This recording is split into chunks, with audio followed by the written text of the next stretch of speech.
When she laughed, I just took a sip of wine and met her gaze. The guests were laughing too, some averting their eyes, some awkwardly snickering, pretending they hadn't heard. But I had heard. Everyone heard. "Well, we can't all be good in bed, can we, honey?" Her voice tingled with amusement, but there was something different in her eyes. She knew she'd struck a painful blow. She wanted it too. But here's what she didn't know. Thanksgiving Day warm candlelight, the aroma of turkey and spicy herbs, the quiet hum of voices around the table. I sit surrounded by family and friends, listening to their conversations, exchanging a few words with my father-in-law, catching a few chuckles from my nephews. Everything seems familiar, almost cozy. But then her voice. "Well, we can't all be successful. Right, honey?" It's suddenly loud and unexpected. I freeze, not even immediately realizing it was said to me. She smiles. A slight, almost innocent grin. Like it's a joke. Like it's just words. I see my brother-in-law look away quickly, my father-in-law pretend he didn't hear anything, and my sister frown but remain silent. Her mother, my mother-in-law, doesn't seem to be here at all. Only one of my friends hums discreetly, hiding his awkwardness behind a glass of wine. Everyone's got it all figured out, and so do I. It was said on purpose. I could have responded. Put her in her place. Remind her that I'm the one paying for this house. That I'm the one who works hard every day so she can have cozy family dinners and pretend to care about me. But why? I've known for a long time that there's no point. So I just stare at her long and silent. She stares back. There's a kind of challenge in her eyes. Or is it expectation? Is she expecting me to get angry? Expecting me to make excuses? No. I take the glass of wine, take a slow sip, and look away. I pretend I don't care. But inside at that moment, something finally breaks. "Oh, come on, it's just a joke," she adds with feigned amusement when the pause becomes too long. Awkward chuckles, someone picks up on the topic, trying to change the conversation. The silence dissipates as if nothing had happened. But I know it was. I think back to other dinners, other gatherings, parties, get-togethers with friends, work events. Her light, imperceptible jabs of ridicule and humiliation. But only in public. Only where there is an audience. I remember brushing it off each time, telling myself it was just my paranoia. That it was really a joke. That she loves me, and I'm just too sensitive. I don't even hear what they say next. I can only see her laughing, tilting her head back, putting her foot on her leg, leaning toward her friend, relaxed and confident. When everyone had gone and the house was silent, I sat at the table, watching the candles burn out in the old brass candlestick. The wine in my glass no longer seemed so tart and rich. Rather, it was tasteless, like everything else that had been happening around me lately. The bathroom door slammed somewhere upstairs, and then there were light footsteps in the hallway, and a moment later she appeared in the doorway. "You look tense about something," she said, carelessly gathering her hair into a bun. I looked at her and thought about how I used to love her movements, quick, confident, slightly abrupt. At the time, it had seemed to me that they had strength, charisma, unshakable self-confidence. Now I saw them as something else, a habit, a perfected gesture, repeated thoughtlessly on automatic. Like everything in our relationship. "Why would you do that?" My voice sounded flat, without accusation, without emotion. She paused for a second, as if assessing whether this conversation was worth the time. Then she shrugged, sat back down, and reached for a glass. "What are you talking about?" I didn't look away, continuing to study her expression, every tiny shade of emotion. How long had it been since I'd really looked at her? How long had I tried to ignore what was now obvious? "About what you said at dinner." I paused, deliberately dragging out the moment. "About how it wasn't the first time." She rolled her eyes, sighing irritably as if this conversation was a tedious waste of time for her. "God, you're starting that again. It was just a joke. Nobody even paid attention but you." That phrase. It's her again. I remembered other nights, other words, other situations where she had said the same thing. "You're too sensitive. You're making things up. I was just saying that, relax." Back then, I really believed that maybe the problem was me. But today, I saw things differently. "You only do it in front of other people. I set my glass down slowly, feeling the icy calm building up inside. You don't act like this when we're alone. She froze for a second, but quickly pulled herself together and snorted. You make it sound like I'm plotting against you. I smiled, but there wasn't an ounce of mirth in that smile. Maybe you didn't intend it as a conspiracy. I leaned a little closer, watching her reaction closely. Maybe it was just a habit. Or maybe it was a deliberate way to put me in my place. I expected anything aggression, irritation, even sarcasm. But she suddenly laughed. Oh, honey, if I wanted to humiliate you, believe me, it would look very different. Her voice was filled with slight contempt, and it was at that moment that I realized. She wasn't even trying to deny it. I felt a strange, cold sensation rise in my chest. It wasn't anger, it wasn't resentment, it wasn't even pain. It was understanding. All these years, I thought I was just picking on her. I thought her jokes were harmless, random, not worthy of attention. I thought that, deep down, she still loved and respected me. But now I saw the truth. And the truth was simple. She never respected me. Not admiring. Not proud. Didn't look at me with admiration for overcoming challenges, achieving goals, making decisions. Everything I did was perceived as insufficient. Not because I wasn't good enough, and because she needed to feel superior. And every time she said those words in front of others, she got a small, subtle affirmation of her power. Her game was simple but effective. Create a situation where I looked weaker, cause an awkward pause, and then smile and say it was just a joke.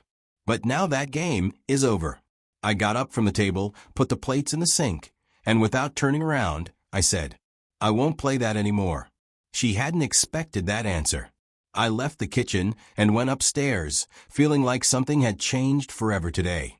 The next morning, I woke up earlier than usual, but I didn't lie in bed as I had done before, waiting for her to get up first and start the day. I got up silently, not saying a single word, even though I knew she was awake and listening to my movements. I made coffee in the kitchen, but I didn't ask her if she wanted a cup, as I'd done before, when we were still talking to each other sincerely and without hidden jabs. She watched me intently over breakfast, clearly expecting me to make conversation, to say something about last night, or to try again to find out why she was doing this. But I didn't. I just drank my coffee, flipped through the news on my phone, and pretended that nothing had happened, as if the whole conversation the night before had been a dream I wasn't interested in remembering anymore. You seem strange today, she said at last, pretending to speak casually, though there was tension in her voice. I didn't react to her words, didn't even look up at her, just took another sip of coffee, and then quietly got up from the table, heading for the bathroom. I didn't want to have the usual conversations, didn't want to pretend that everything was fine when I knew it wasn't, and hadn't been for a long time. When I came out of the bathroom, she was already standing by the closet pulling out clothes and cast me a brief, studying look. Are you going to be late for work? She asked, as if everything was as it always was. I looked at her and wondered for a second how she was really feeling at that moment. Did she realize that something had changed, or did she think it was just my temporary irritation? Did she think she could make things go back to the way they were, with a few kind words or the usual manipulations? No, I won't be long, I replied, not adding anything extra, then just grabbed my keys and walked out of the house, not looking back, not expecting her to say anything else. All day at work, I found myself mentally revisiting the morning conversation, or rather, the lack thereof. In the past, at times like this, I would have texted her something like, "How's your day going?" or "What are we having for dinner tonight?" Now I didn't even pick up the phone because I no longer felt the need to. When I returned that evening, she was already home, and I could see that she was waiting for me, listening intently to every sound outside the door. When I came into the living room, she turned on the TV, but I knew she was doing it not because she was interested in watching, but because she didn't know where to start the conversation. "How was your day?" she asked after an awkward pause in which I was about to walk past, but stopped, looking at her carefully. I saw something in her eyes that I hadn't noticed before, a slight worry disguised as indifference. "It's fine," I answered in a flat voice, then just took off my jacket and headed for the bedroom, not bothering to ask a counter question. I knew she was waiting for a different response, waiting for my usual behavior of explaining, telling, sharing my thoughts. She was expecting me to seek her approval again, to try to please her, or to get into meaningless conversations. But now I didn't see the point. At dinner, she tried to start a dialogue again, but I only nodded or answered with short phrases, not engaging, not keeping the topic alive, not giving her what she was waiting for. And with each passing moment, I could see how she was getting more and more nervous, how annoyed she was by my detachment, how she didn't understand what was going on, and why she was losing more and more control of the situation. "Are you mad at me?" she finally asked, trying to probe, but I just shrugged, like I didn't even see the point in discussing it. "No, I just don't want to talk," I said quietly, finishing my water, and then got up and went to the bedroom, leaving her sitting alone at the table. The next day started the same way as the previous one, but now there was no attempt between us to have the normal conversations that had once seemed natural and unencumbered. I didn't look in her direction, didn't ask anything, didn't comment on what was going on around me, but just performed the usual activities as if living in a house with a stranger. When she made breakfast and put a plate in front of me, I didn't even nod in gratitude, but just started eating, as if the food had appeared by itself, without her involvement. She was expecting me to say something, but I didn't say anything. I could feel her eyes on me, feel the tension that hung in the air, but I didn't give her any reason to talk, because I already knew that every word was an opportunity for her to regain control. When she tried to make conversation first and asked what my plans were for the day, I just looked up, stared at her for a few seconds, and then went back to eating without making a sound. She was expecting an irritated reaction, a displeasure, a sarcastic response, but all she got was an icy indifference she'd never seen from me before. When I left the house, she stood at the window and stared after me, obviously trying to figure out what was going on and how she should react to this new reality. I hadn't texted her all day, hadn't asked how she was doing, hadn't asked what she was doing or what she had planned for the evening. We'd always exchanged at least a few words before, but now even that tiny connection between us no longer existed.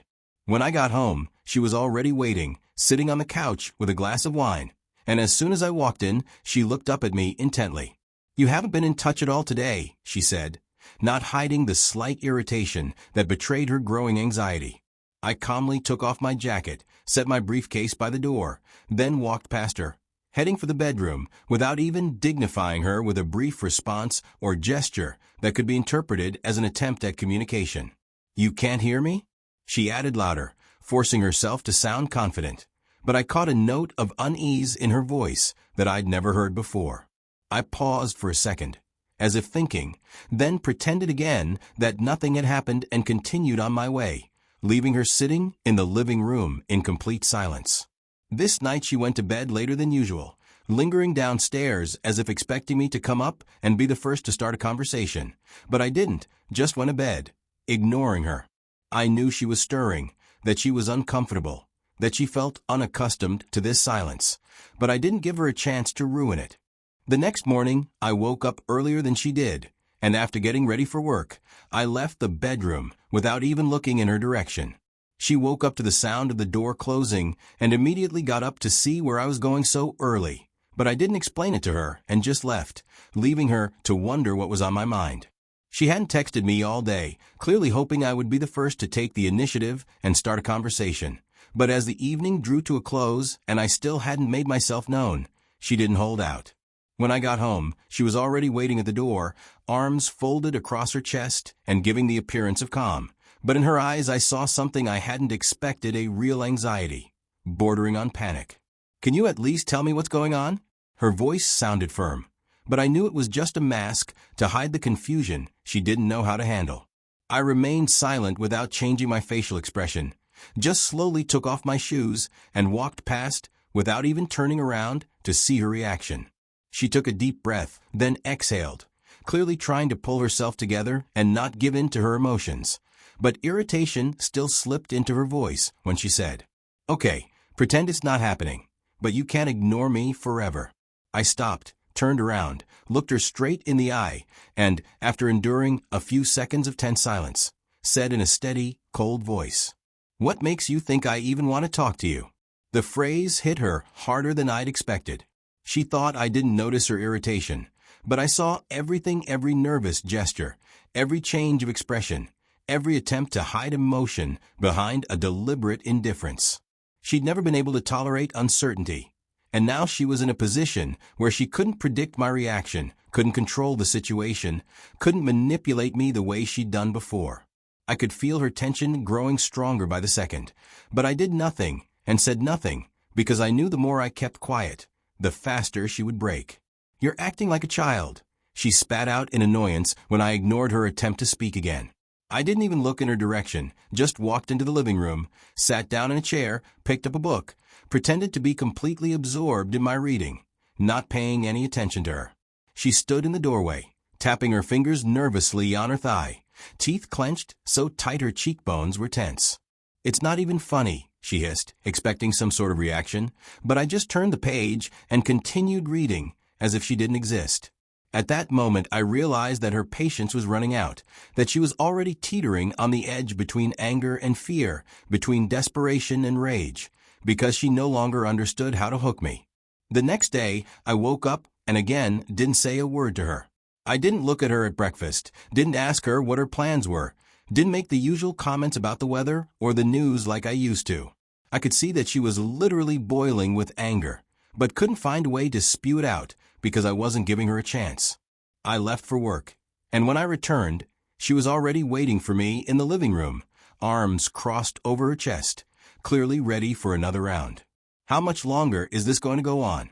Her voice was steady, but there was a tension in it that she was trying to hide. I looked at her, then took off my jacket, hung it on the hook, took off my shoes, and walked past without a word, leaving her standing alone in the same pose. "That's fine, just fine," she said, with a sarcastic chuckle that wasn't irritation, but more than that. She was about to say something, but at that moment, the doorbell rang. Before I could even turn around, she was already hurrying toward the entrance, throwing me a brief glance full of some strange, poorly concealed anxiety. When I heard the low, husky voice with which she said hello, I knew immediately she was expecting this man. I leisurely walked closer and saw a man in the doorway, holding a tool case and looking like he had just come up from the basement, smelling of iron and cheap tobacco. "Oh, you're already here," she said, smiling in a way she hadn't smiled at me in months. "Well, yes, as agreed," he replied, walking inside without a shadow of doubt or awkwardness. She turned to me, as if she had just now remembered my presence, and said with deliberate carelessness, "Plumber, we have a dripping pipe in the kitchen." I looked at him, then back at her, and suddenly I realized that something about this man was causing her to react in a way she hadn't with me in a long time. She looked different, stood different, spoke different. I didn't say anything, just walked into the living room, but I didn't sit down in the chair, didn't open the book, but remained standing, listening intently to what was happening. She led him into the kitchen, explaining something in a cheerful, casual voice I hadn't heard in years. "How long has it been dripping?" he asked with a slight smirk, clearly in no hurry to get to work. "Well, not so long ago," she answered, but there was something else in her voice, something almost flirtatious, something I'd never heard her say when she spoke to me. I stood there, listening and realizing this woman had long since ceased to be my wife.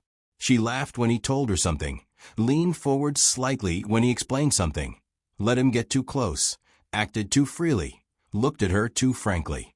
I didn't interfere, didn't make any sudden movements, didn't say a word, just observed, as if I were collecting evidence at a crime scene, knowing that the clue had long been on the surface. When half an hour later, I heard his voice grow quieter and her laughter take on a different tone, I realized I didn't even need to prove anything else.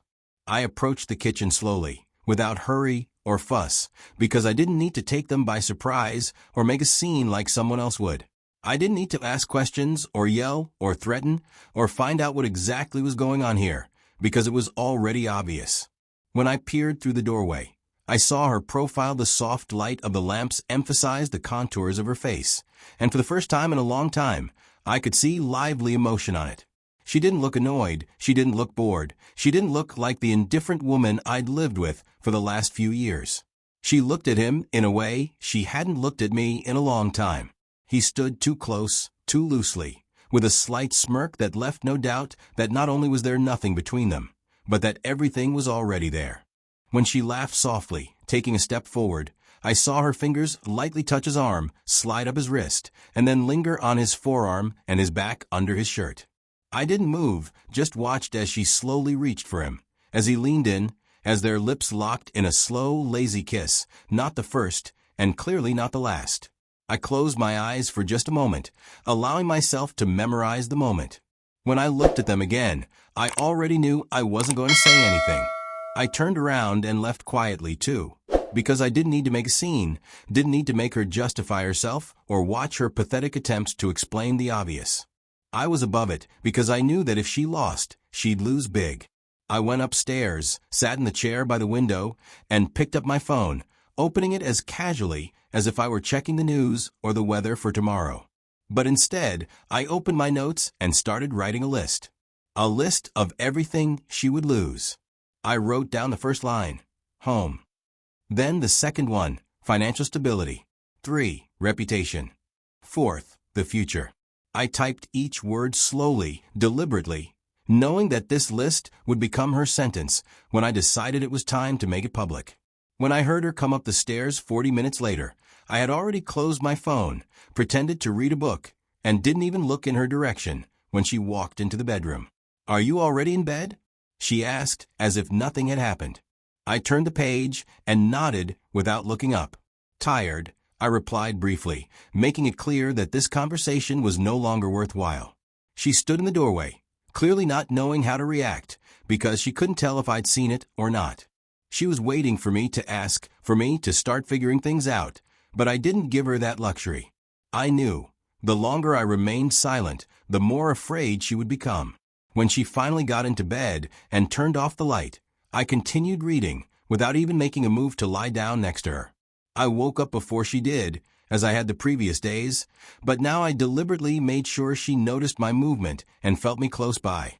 I wanted her to open her eyes and see me sitting on the edge of the bed, immersed in my thoughts, but not aloof and cold like before. Now I needed to give her a false sense of security, to let her believe that I knew nothing, that everything was going the way she wanted it to, that her little secret would remain a secret. When she stretched, pretending to just wake up, I turned to her and forced myself to smile the way I once did, before I realized who she really was. "Good morning," I said quietly, watching her face carefully, studying the tiny changes in her expression. She froze for a second, as if she hadn't expected me to start the morning so friendly, but then quickly pulled herself together and smiled back, though there was still a slight fear in her eyes. "Good morning," she replied with barely perceptible caution in her voice, clearly trying to figure out what had changed.